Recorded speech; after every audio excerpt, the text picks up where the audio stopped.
beberapa minggu setelah dimakamkan, gue dengar kayak ada yang manggil gue. Dan suaranya kayak anak kecil perempuan.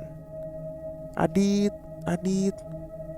Dan gue dengar panggilan itu siang hari.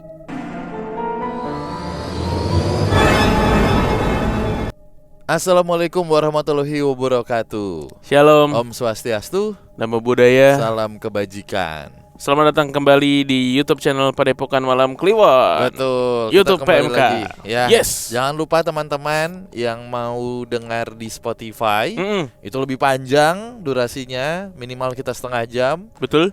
Ya, bahkan ada episode sampai 3 jam kita juga ada. 5 jam. 5 jam, sorry. Iya, bro. Kan sebelumnya ada yang 3 jam dulu. Nah. Ada yang 3 jam, ada yang 5 jam. Ada tuh cerita horor 5 jam. Terus juga ceritanya berbeda dengan cerita yang ada di YouTube nih, teman Kliwon ya. Silakan langsung mampir ke Spotify-nya Podcast Malam Kliwon. Linknya ada di deskripsi. Itu dia. Yoi. Seperti biasa di awal seri ya, di awal seri biasanya kita sekali take itu 3 kali episode atau 4 kali ditandai dengan baju yang sama gitu ya. Betul. Kita mau ngasih apresiasi untuk teman Kliwon yang sudah subscribe, yang sudah nonton kita, yang sudah komen, yang sudah menikmati kontennya. Kita mau ucapkan terima kasih gitu ya, dengan mengucapkan salam PMK yang udah ditulis nih. Jadi kalau yang mau nonton langsung ceritanya biasanya ada spoilernya. Menit keberapa? Nggak apa-apa. Ini bentuk apresiasi kita ke teman Kliwon ya. Yoi. Oke. Yang pertama langsung kita bacakan salam PMK dari Nurul Hikmah Lulu. Sehat selalu abang-abang, salam buat suami, Trio namanya, dan anak gua Hanif. Bunda sayang kalian. Oke, ada siapa lagi? Mas Danu dan Mas Bimo titip salam buat Ea Wayahejo. Sebut dong nama saya Tony. Geri Nurul, ini istri saya. El Shanum, anak saya. Sukses selalu PMK, host PMK dan semua teman Kliwon lah. Amin. Gitu. Ada lagi dari Cikal Febrianto. Makasih bang selalu nemenin gua ngopi dan nyebat. Sehat selalu ya. Santuy juga hidupnya. Dari Naila Alhamid, salam PMK dari Surabaya. Dah lama baru nongol Mas Danu dan Mas Bimo. Oke, ini dari Aulia Kholilah. Ceritaku dibacain nih, sesenang itu. Makasih ya Bang Bimo, Bang Danu. Lalu dari Mar Prastia, salam PMK dari Solo kak. Sukses dan sehat selalu Bang Bimo, Bang Danu sekeluarga. Amin. Dari Friendly RR, pengen bagi salam buat istriku dan anak pertamaku, namanya Siti Rohayani dan Muhammad Aldo. Sehat terus, ayah kerja keras buat kalian. Wong kok ngene kok dibanding ke. Dah. Mas Danu dan Mas Bimo, nama aku nggak ada yang sama yang salam-salam. Makanya aku nulis aja deh, nama aku Yohana. Titip salam buat adikku yang di pesantren, Sally. Semoga ilmunya berkah. Amin. Pesantren ya, adik ipar gue juga lagi masuk pesantren tuh. Oke. Gak pakai HP sekarang, kesian. Ada juga Dela, pendengar PMK jalur pandemi sejak 2020. Respect. Udah. Tahu Cukup satu lagi ya. Apa nih? Ini lucu banget. Bukan lucu sih. Apa? Mas Danu dan Mas Bimo titip salam buat F Nur Holimah dan suaminya SH yang pernah guna-guna atau ngirim black magic ke gua waktu tahun 2016. Gimana sekarang lihat gua? Udah sehat? Kesel, dengki? Kayaknya gak mungkin seneng ya. Oh iya, Al-Fatihah juga buat anak kedua mereka yang udah meninggal. Gua sih ambil kesimpulan kalau semua itu berbalik karena ulahnya sendiri. Tapi yang kena malah anak, walaupun anak gak punya salah. Waduh, kok jadi dibawa ke sini nih? Ini bahaya juga nih. Ini komen kapan nih? Ini komen di komen di episode yang kantor agency. Waduh. Ada deh nih teman Kliwon. Bener nggak? Bohong. Bener. Iya. Ini chaos juga nih PMK jadi perantara salam-salam begini. Gimana ngeliat gue sekarang? Dengki? Kesel. Sehat. Udah. Langsung cerita nih berarti nih. Udah, cerita aja ya. Iya. Nih tensinya tinggi nih berarti nih. Assalamualaikum warahmatullahi wabarakatuh. Waalaikumsalam. Halo Bang Bimo, Bang Danu. Gue bakal ceritain kisah sahabat gue pas kecil dulu, yang diduga dia pergi meninggalkan dunia karena ilmu hitam. Sebut aja nama gue Adit. di lingkungan keluarga atau lingkungan tetangga gue dulu. Ini cerita yang terjadi di kisaran tahun 99 sampai 2000, tepatnya gue lupa. Jadi gue tuh lahir dan asli dari Palembang. Dan gue punya sahabat yang akrab banget waktu kecil dulu.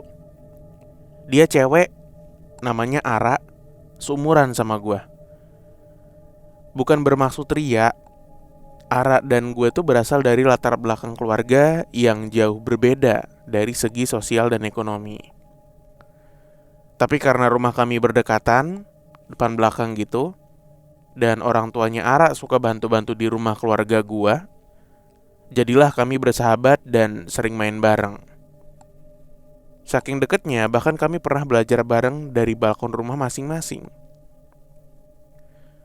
Ara dan keluarganya ini berasal dari daerah Ogan Komering di Sumatera Selatan. Lumayan jauh dari kota Palembang. Singkat cerita, tepat di usianya yang ke-8, Ara dan keluarganya itu bakal mudik ke kampung halaman mereka di Ogan Komering. Waktu itu gue pulang sekolah siang-siang dan ketemu Ara yang juga sedang pulang dari sekolah. Dia bilang, "Dadah Adit, besok aku balik ke dusun." Waktu itu gue gak punya firasat apa-apa bahwa gak lama dari hari itu dia bakal pergi buat selama-lamanya. Yang gue inget, belum lama dia berlibur di desanya, gue dapat kabar dari tetangga gue yang cerita ke bokap gitu kalau anaknya si Pak J ini udah meninggal. Gue tersentak dan langsung ngeh kalau itu si Ara. Tapi karena waktu itu gue masih SD, jadi gue gak ngerti gimana rasanya kehilangan atau bersimpati. Jadi gue merasa biasa aja. Sekalian bingung juga kok secepat itu ya dia gak ada. Setelah dikonfirmasi dari keluarganya dan beberapa anggota keluarga Ara udah mulai kembali ke Palembang, mulailah gue mendengar beberapa kepingan cerita nih. Maaf sebelumnya mungkin ingatan gue gak setajam itu, tapi kepingan-kepingannya gue masih ingat. Waktu itu di depan rumah neneknya Ara udah rame. Dan sumpah dulu gue masih ngeblank banget karena bingung sama apa yang terjadi. Jadi Ara sama keluarganya ternyata juga pergi sama pamannya yang selama ini tinggal di Jakarta.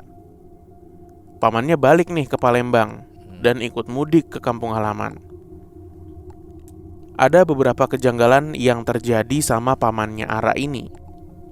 Ayahnya Ara, Pak J, pernah nyaksiin iparnya ini ngomong ke atas sebuah lemari sebelum hari meninggalnya Ara dan gak jelas siapa lawan bicaranya. Kayak ngomong ke suatu makhluk dan suasananya itu sangat gelap. Sebelum meninggalnya Ara, Pak J juga menyaksikan keanehan lagi di sungai tempat Ara lagi mandi. Di sana dia ngeliat ada perempuan pakai kemben, kulitnya putih, rambutnya panjang, layaknya perempuan desa lah. Tapi dia nyuci panci dan terlihat mengapung di sungai itu. Ayahnya Ara, si Pak J ini langsung gertak. "Hei, siapa kamu?" Dengan bahasa Palembang gitu ya. Tapi perempuan itu tetap menunduk dan tidak bergeming. Pagi berikutnya, Ara mandi ke sungai dan ayahnya masuk ke dalam rumah untuk ngambilin sabun. Gak berlangsung lama, pas ayahnya balik keluar lagi mau ngasih sabun, si Ara udah gak terlihat lagi.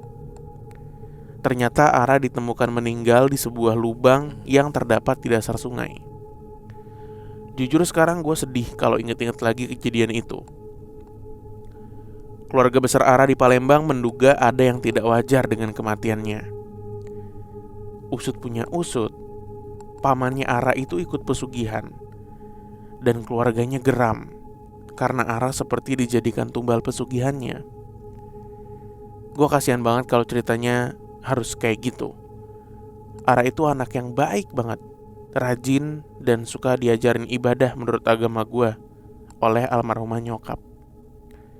Setelah kabar meninggalnya Ara tuh santer di lingkungan tetangga, almarhumah nyokap langsung ngusap-ngusap kepala gue pakai air jeruk nipis sambil mengucap zikir yang gue gak tahu makna ritual itu apa.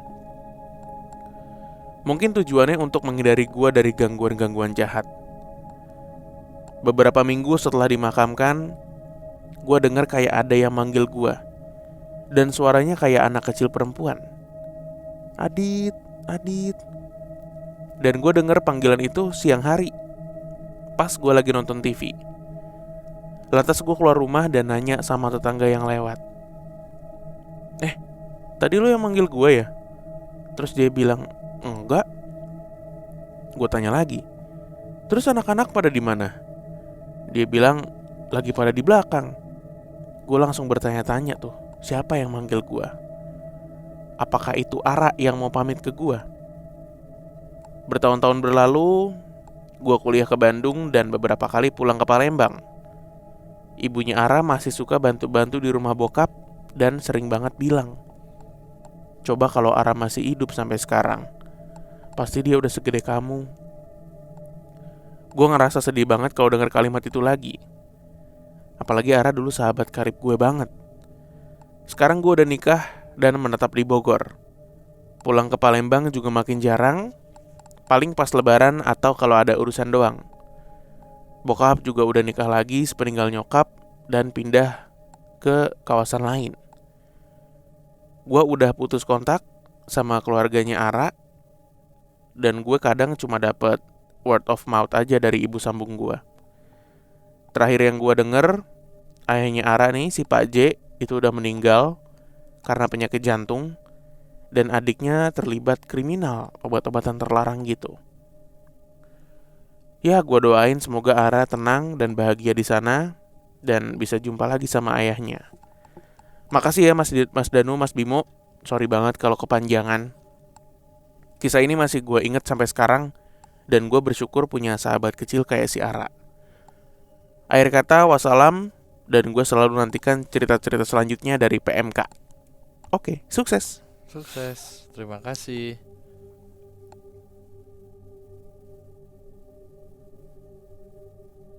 Sahabatan SD cowok cewek nih ya. Adit dan Ara.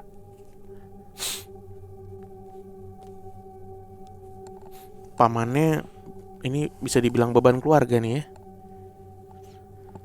Aduh. Kenapa ya di keluarga tuh paman selalu jadi beban ya? Iya, rata-rata kan? Rata-rata loh. Gue yakin teman Kliwon pasti punya keluarga pamannya brengsek banget pasti. Bukan Pak D gitu ya. Jarang kan? Paman gitu biasanya. Ada, tapi jarang. Jarang. Om nih biasanya nih. Om jadi momok ya. Iya kan? Bandel. Ya kan? Ngabisin duit keluarga. Iya. Judi, ya gitu-gitu lah pokoknya nggak bener. Selalu om ya. Tuh, di Boboho aja pamannya bikin onar.